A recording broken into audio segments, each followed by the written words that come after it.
जी student, तो जो हमारा आज का टॉपिक होगा वो torque equation of DC motor है। सबसे पहले तो आपको पता होना चाहिए कि टॉर्क की डेफिनेशन क्या होती है। टॉर्क को हम किस तरह डिफ़ाइन कर सकते हैं? टॉर्क को हम कुछ इस तरह से डिफ़ाइन करते हैं, टर्निंग और twisting effect of a force is defined as torque. Turning and twisting effect of a force is defined as torque. अब यहाँ पे ये फिगर आपके सामने बनी हुई है, इसमें एक आपके पास सर्कुलर ऑब्जेक्ट है जिसका रेडियस आर है, जिस पे फोर्स एफ एक्ट कर रही है। अब उस फोर्स एफ की एक्ट करने की वजह से वो ऑब्जेक्ट जो है एक सर्कुलर मोशन में रोटेट करेगा या मूव करेगा। तो बाय डेफिनेशन ऑफ टॉर्क, जो उसमें टॉर्क प्रोड्यूस होगा वो क्या होगा? The product of force and the radius in which the object is moving. इसका यूनिट होता है न्यूटन मीटर, क्योंकि फोर्स का यूनिट आपके पास होता है न्यूटन, और जो रेडियस है वो एक डिस्टेंस है, उसका यूनिट है मीटर। अब हमने टॉर्क इक्वेशन ड्राइव करनी है फॉर डीसी मोटर। तो इसमें सबसे पहले आपको कुछ टर्म्स के बारे में पता होना चाहिए, जिस तरह पावर क्या होती है, वर्क डन क्या होता है, इनकी बेसिक डेफिनेशन को आपको आने चाहिए। वर्क डन आपको पता है क्या होता है? जब आप किसी ऑब्जेक्ट पे फोर्स लगाते हैं और वो कोई डिस्टेंस ट्रैवल करता है तो वो उस पर वर्क हुआ है। Work done is defined as the product of force and displacement. अब इस फिगर में देखें, इसमें फोर्स एफ आपकी एक्ट कर रही है। अब फोर्स एक्ट एफ कर रही है, उस फोर्स की वजह से जो आपकी डिस्प्लेसमेंट या डिस्टेंस जो कवर हो रहा है वो सर्कुलर रीजन में है। सर्कुलर रीजन में आपको पता है सर्कल में सर्कमफेरेंस जो होता है सर्कल का वो 2πr होता है। तो यहाँ पे डी जो है सर्कल के लिए वो 2πr होगा। अब इस इक्वेशन में एफ़ की वैल्यू एफ़ इंटू 2πr जो उसका सर्कमफेरेंस है सर्कल का वो पुट किया तो हमारा वर्क डन निकल आया जाउल के अंदर। W is equal to F into 2πr। Similarly अब आपके पास आती है पावर की definition. The built power is defined as the work done over a certain period of time is known as power.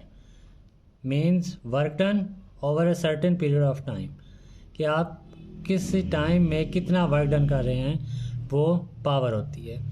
तो वर्क डन हमने क्या निकाला था? F into 2πr divided by T time. अब चूँकि हमारा ऑब्जेक्ट मूव कर रहा है सर्कल में, हमारे ऑब्जेक्ट की जो मोशन है वो सर्कल में है, उसकी रोटेशन है, तो उस केस में क्या होगा? अगर हम बात करें जी 60 आरपीएम है हमारे पास। आरपीएम क्या है हमारे पास? 60 है। 60 आरपीएम का मतलब है उसमें आरपीएस कितने हो जाएंगे? अगर n रेवोल्यूशन है तो उसको 60 पे डिवाइड करेंगे तो हमारे पास n/60 आरपीएस हो जाएंगे। सिमिलरली ये तो है n रेवोल्यूशन के लिए, एक रेवोल्यूशन के लिए क्या टाइम हो जाएगा? वो 60 डिवाइडेड बाई n हो जाएगा। अब इस t की वैल्यू को मैं यहाँ पे अगर सब्सटीट्यूट कर दूँ तो मेरे पास जो पावर की इक्वेशन बन जाएगी वो क्या बनेगी? p is equal to F multiply by 2r, that is work done divided by time, that is 60/n। अब चूँकि n आपका is in third division, so ये क्या होगा? ये आपका ऊपर फर्स्ट उसमें न्यूमिरेटर में चला जाएगा। तो ये इक्वेशन जो आपकी बन जाएगी एफ डॉट 2πr जो सर्कमफेरेंस है मल्टीप्लाई बाई n जो रेवोल्यूशन है, नंबर ऑफ रेवोल्यूशन, तो डिवाइडेड बाई 60। इसको जब हम सॉल्व करेंगे F into R, F into R यहाँ पर देखें एफ़ इंटू आर क्या था? टॉर्क के बराबर था। तो एफ़ इंटू आर टॉर्क के बराबर मैंने लिख दिया, तो पी जो है किसके बराबर हो जाएगी? Torque multiply by 2πn/60। ये तो आपके पास वो पावर आ गई जो हम कह सकते हैं आपको आउटपुट पे हासिल हुई है। P is equal to T into 2πn, ये टॉ इसको पढ़ेंगे टॉ इंटू 2πn डिवाइडेड बाई 60। ये तो वो आपके पास पावर है जो आपको आउटपुट पे हासिल हो रही है। अब इस आउटपुट से पहले कुछ पावर आपके आर्मेचर में भी डेवलप हुई है। जो पावर आपकी आर्मेचर में डेवलप हुई है उसको मैं कह देता हूँ वो किसके बराबर है? Product of armature voltages multiply by armature current A B into I A. और अगर हम आइडियली बात करें आइडियली क्या होगा, output power should be equal to input power, input power और that power developed in armature. So इन दोनों इक्वेशन को अगर हम इक्वेट कर लें, E B into I A should be equal to T into 2πn/60।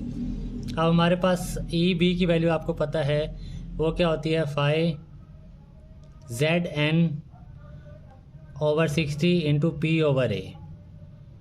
5Zn, इसको दोबारा मैं क्लियर करके लिख देता हूँ, 5Pn लिख लें आप /60 इंटू Z/A। ये ई बी की वैल्यू है। अब इस ई बी की वैल्यू को मैं सब्स्टिट्यूट कर दूं अगर इस इक्वेशन में, तो मेरे पास इक्वेशन क्या आ जाएगी, 5Pn/60 into Z/A multiply by ये जो आई ए इक्वेशन वाला है इज इक्वल टू टा इंटू 2πn/60। यहाँ से n और 60 दोनों आपस में कैंसिल हो जाएंगे। जो हमारे पास इक्वेशन बच जाएगी वो क्या बचेगी, I A into 5PZ/A is equal to टा इंटू 2π। अब चूँकि हमने इक्वेशन निकालनी है टा की, तो टा को मैं यहीं पे रहने देता हूँ, 2π this should go on the other side and get divide, तो 2π वहाँ जाके डिवाइड हो जाएगा। सो ये जो 1/2π, इस इक्वेशन को मैं लिख सकता हूँ 1/2π मल्टीप्लाई बाई 5PZIA/A। अब 1/2π जब मैंने सॉल्व किया उसकी वैल्यू आती है 0.1592, 0.1592। तो जो टॉर्क इक्वेशन हमारे पास निकलेगी वो क्या होगी, 0.1592 into 5 into IA into Z into P/A। That is our final torque equation. अब ये जो मेरे पास इक्वेशन निकली है 0.15925 into IA into Z into P/A, इसमें Z, P और A आपके पास कांस्टेंट टर्म्स हैं और 0.1592 भी कांस्टेंट है। सो मैं कह सकता हूँ ये जो टार्क मेरे पास हासिल हुआ है वो किसके बराबर है, ये डायरेक्टली प्रोपोर्शनल है, क्योंकि ये कांस्टेंट टर्म जब आप हटाएंगे तो प्रोपोर्शनैलिटी का साइन आएगा, 5 इंटू IA। आपका टार्क जो है, ये जो टार्क आपकी इक्वेशन निकली है ना, T इज़ इक्वल टू 0.1592, इसको आर्मेचर टार्क या ग्रास टार्क भी कहा जाता है। इसको आर्मेचर टार्क या ग्रास टार्क भी कहते हैं। अच्छा, इसी तरह से हम एक और भी आपके इक्वेशन बना सकते हैं टार्क की। जो टार्क की आपके पास इक्वेशन है, अगर इसमें आप यहाँ पे देखें, जो आपके पास EBIA है, या सिर्फ EB को अगर आप देखें, EB किसके बराबर है, 5PN/60 इंटू Z/A। अब साथ में आप इक्वेशन देखें ये वाली, ये जो मैंने लिखी थी टा की, 0.1592 5IA/Z इंटू P/A। अब यहाँ से इस इक्वेशन से अगर आप देखें 5Z P/A, 5Z P/A की वैल्यू मैं इस EB की इक्वेशन से निकाल सकता हूँ। किस तरह निकलेगी, 5PZ/A, सॉरी यहाँ पे Z/A है, 5PZ/A ये किसके बराबर हो जाएगा, 60 EB डिवाइडेड बाई N के। अब ये जो 5PZ/A is equal to 60 EB/N है, इस 5PZ/A इसकी ये जो वैल्यू निकली है 60 EB/N, इसको मैं यहाँ पे रिप्लेस कर सकता हूँ। 5Z P/A की जगह मैं 60 EB/N रिप्लेस कर दूँ तो मेरे पास टॉर्क की इक्वेशन क्या बन जाएगी, 0.1592 इंटू IA इंटू 60 EB/N। तो ये जो इक्वेशन मेरे पास बन जाएगी 9.55, 0.1592 को 60 से आप मल्टीप्लाई करेंगे तो 9.55 EB/IA/N।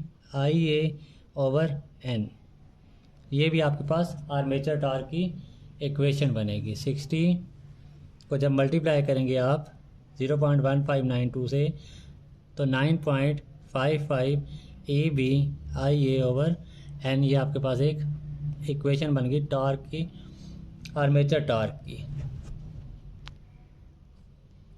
अब ये आर्मेचर टार्क की इक्वेशन आपके पास आ गया। क्या ये सारे का सारा टार्क आपको आउटपुट पे अवेलेबल होगा?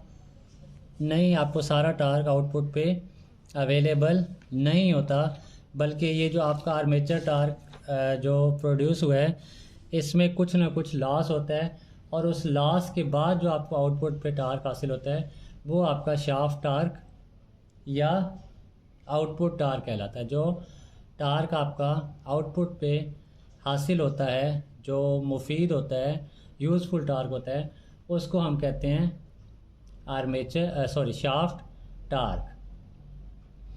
शाफ्ट टार्क निकालने का फार्मूला क्या होता है? अगर मैं सबसे पहले टी आर्मेचर में से टी शाफ्ट निकाल दूं तो मेरे पास क्या बन जाएगा? 9.55 लास्ट टार्क। अब यहाँ पे लास्ट, क्योंकि आर्मेचर टार्क में से शाफ्ट टार्क निकालें, जो टार्क रह जाता है वो लास्ट टार्क होता है। वो लॉस हो रहा होता है कहाँ पे? आयरन एंड फ्रिक्शनल लॉसेस में, डिवाइडेड बाय जो आपके पास इक्वेशन के मुताबिक है n। आपके पास जो इक्वेशन के मुताबिक है वो n है। ये आपका टार्क, इसको मैं कहता हूँ last torque. TA armature torque में से शाफ्ट टार्क निकाल दें, जो आपका टार्क आता है वो लास्ट टार्क कहलाता है। अगर आपकी स्पीड हो RPM में, स्पीड आपकी हो